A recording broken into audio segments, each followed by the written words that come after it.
నిజం యూట్యూబ్ ఛానల్కి స్వాగతం. మిత్రులందరికీ ఒక ప్రశ్న అండి.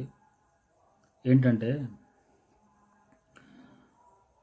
తెలంగాణ, కర్ణాటక, మహారాష్ట్ర ఇంకా కొన్ని ప్రాంతాల్లో మొక్కుతున్న అమ్మవారిగా పూజిస్తూ ఇంటింటికి కులదైవంగా పెట్టుకున్న శ్రీ రేణుకాదేవి తెలంగాణలో ఎల్లమ్మ తల్లి అంటారు. ఈమె ఎవరి కూతురు, ఈమె ఎవరి బిడ్డ అనే విషయానికి వస్తే చాలామంది ఏం చెప్తారంటే ఈమె శివుడి కూతురు, శివపార్వతులకి చిన్న బిడ్డ, ఈమె జమదగ్ని మహర్షిని పెళ్లి చేసుకుంది.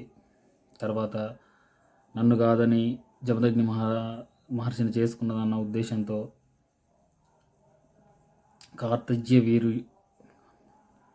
కార్త్యవీర్యార్జునుడు అనే వ్యక్తి, రాజు క్షత్రియుడు జమదగ్ని మహర్షిని చంపేస్తాడు అనేది ఒక కథ ఉంటుందండి, ఒక స్టోరీ ఉంటుంది. ఇక్కడ తెలంగాణ గ్రామ స్థాయిలో కానీ మన హైదరాబాద్లో ఉన్న బల్కంపేట ఎల్లమ్మ ఇక్కడ మొదలైన టెంపుల్స్ దగ్గర వెళ్ళి అడిగితే ఇదే స్టోరీ చెప్తారు.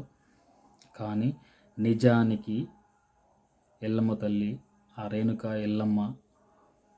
రేణుకాదేవి ఎల్లమ్మ తల్లి అని పిలువబడే ఆమె ఎవరైతే ఉన్నారో శివుడికి ఆమెకి సంబంధం లేదు, శివుడి కూతురు కాదు. ప్రసేనజిత్తు అనే ఒక క్షత్రియ రాజు కుమార్తె. ఆమె రుచూకుడికి కోడలు. సత్యవతీదేవి రుచూకుడికి జన్మించిన జమదగ్ని మహర్షిని వివాహం చేసుకుంటుంది.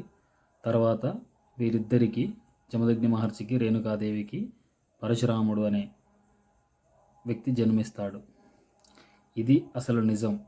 కానీ దీనిని పుక్కిటి పురాణాలతో, ఈ హరికథ, వీధి భాగవతాలు చెప్పి, ఒగ్గు కథలు చెప్పే ఈ పురాణాలు చెప్పి వీళ్ళందరూ దీన్ని అసలు కథని మొత్తం మార్చేసి వాళ్ళకు అనుకూలంగా పెట్టేసుకొని దేవుడు అని క్రియేట్ చేశారు, దేవత అని క్రియేట్ చేశారు.